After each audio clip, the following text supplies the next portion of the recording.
guys, it's Kristen, and today I'm going to be talking about Fuller House Season 2. If you remember, I did a review on Season 1 several months ago, so I'm going to leave a link to that if you want to check it out.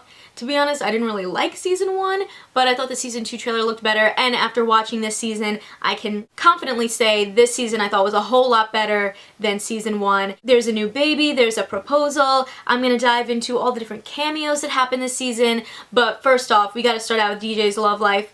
That was a huge thing that we ended on in Season 1. She had to choose between Steve and Matt, and she chose nobody, which makes no sense to me. But now that we're back in Season 2, she has had time to reflect and think about what she wants, and she's chosen a guy. But when she's going to tell them they have some news for her, bam! They already have new girlfriends! So Steve's new girlfriend, her name is CJ, she's exactly like DJ. Matt ends up dating this girl who's really into fitness, but then they break up and he starts dating DJ again. So throughout the season, DJ and Matt are dating. There was a moment where DJ and all the kids were sick and Matt was taking care of them, and you could really see the potential for them to grow something and be together in the future, and I thought that was awesome. There was a scene with Steve where he gave DJ the pillow person that she had as a kid as a gift, and I was like, that is soulmate material right there. Like, what? That's so cute.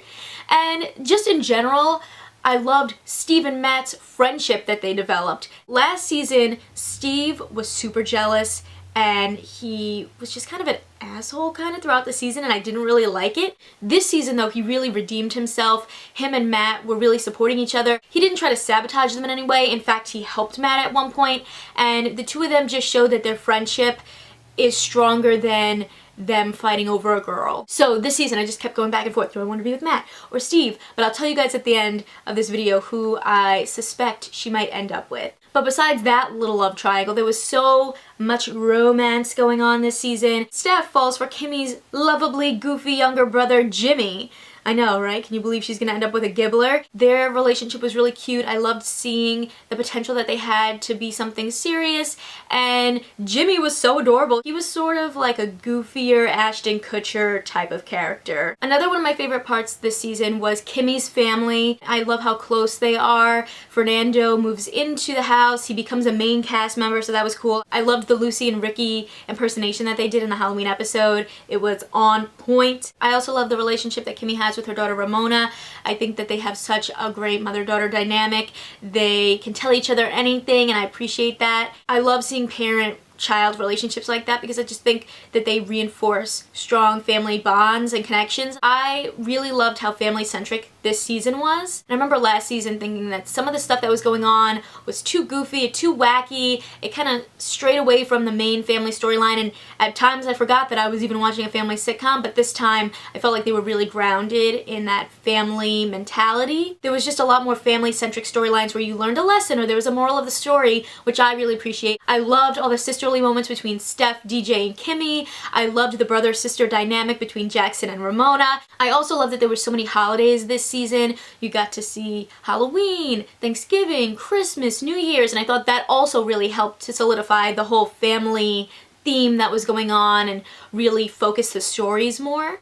One of the things that I also really liked about this season, which might seem a little strange, is that we saw a lot less of Danny, Joey, Jesse, Rebecca. I think that was good because last season they were in so much and there was so many nostalgic references that it was like overkill. It was just too much happening, and some of the storylines I didn't think made sense. But this season I think they were in like 3 episodes. I thought it made it more meaningful when they did show up. I will say though that I feel like when those characters come back, I don't think that the writers know what to do with them. I just feel like the storylines always get a little too wacky and don't really make any more sense when these characters come back. For instance, the Thanksgiving episode was one of my least favorite episodes. I thought there was too much going on with Danny's midlife crisis, and I absolutely hated when they had Uncle Jesse do another call out to Mary-Kate and Ashley. That is one of the things that they need to stop doing. Last season they did it so much, it was way overkill, and this season that one moment that they did it, it took me out of the show and really put a bad taste in my mouth. So at Thanksgiving dinner, what happens is DJ says, I'll bring up the quote, "We're so fortunate that we're all here together and we're healthy. We miss Michelle. We hope that she'll be with us next year." I thought that was great. That was enough. If that's your reference to Michelle, that is fine. I thought it was classy. But then they need to be all extra about it, and so you have Uncle Jesse turning to the camera, breaking the fourth wall and saying, "Come, it'll be fun." No, it's just not necessary. And then, I'm going to read this to you as well, TV Line spoke with the series creator, Jeff Franklin, about that moment, and he said, "That's our way of communicating with them now." Them meaning Mary-Kate and Ashley. "We just talk to them through the show. What Uncle Jesse said was how we all feel." Okay, look.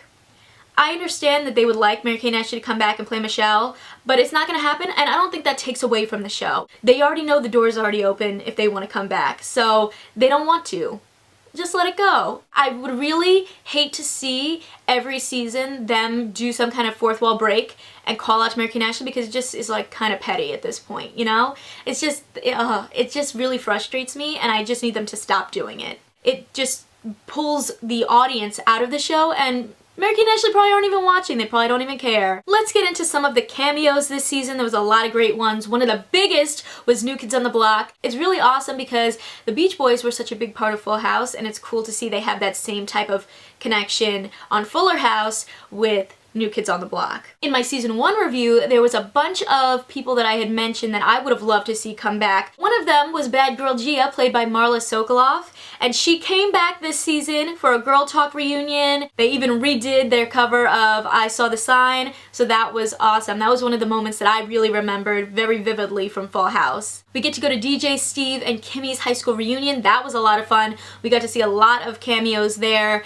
They brought back Viper, Dwayne, Nelson, and Kathy Santoni. Dwayne and Viper, they had those original guys come back, but for Nelson and Kathy Santoni, they recasted them. I have to admit, I was a little bit disappointed that Jason Marsden didn't want to come back to play Nelson. He was asked several times and he had to choose between doing Fuller House or going to Dragon Con. I feel like it's kind of a no-brainer which one you should pick, but he wasn't on Fuller House this season, so what can you do? One of the people that I was really excited to see, though, in that group that I didn't even think I would be excited about was Dwayne. I thought he changed a lot, and it was really cool to see where he was now. Of course, we got another Dancing with the Stars cameo this season. Bruno Tonioli appeared as Ramona's new dance coach. We also got a guest appearance from Broadway star Laura Bell Bundy, which I thought was very exciting. She played Joey's magician wife and the mother to his 4 super obnoxious kids. And finally, we got an appearance from Alan Thicke. He played Matt's girlfriend at the time's grandpa, who she was trying to set up with DJ. It just didn't really make sense to me. That was probably my least favorite cameo. And then the last 2 big moments to talk about, the new baby and the proposal. 2 huge moments from this season. We'll talk about the baby first. So last season, Aunt Becky was baby crazy. This season, she and Jesse decide to adopt a baby, and oh my god, they picked the cutest little black girl.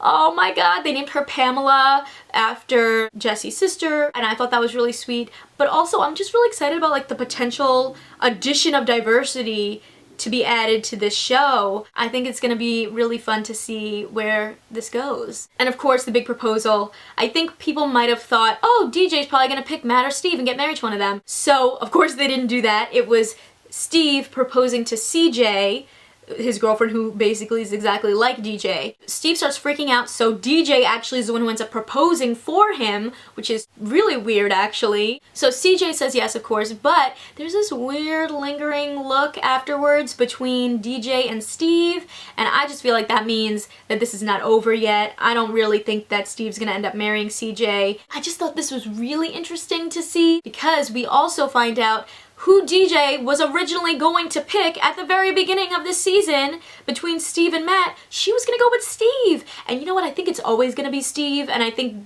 that eventually, even though there's gonna be all these ups and downs in their relationships, when it comes down to it at the very end of the show, whenever it ends, I really think that Steve and DJ are gonna be the last 2 standing together. I would love to know what you guys thought of this season, what you thought about DJ with Steve or Matt, about the cameos, the proposal, and the new baby. What did you guys think? Leave a comment below and let me know. If you like this video, please give it a thumbs up and click that subscribe button, because I come out with new videos every week. See ya!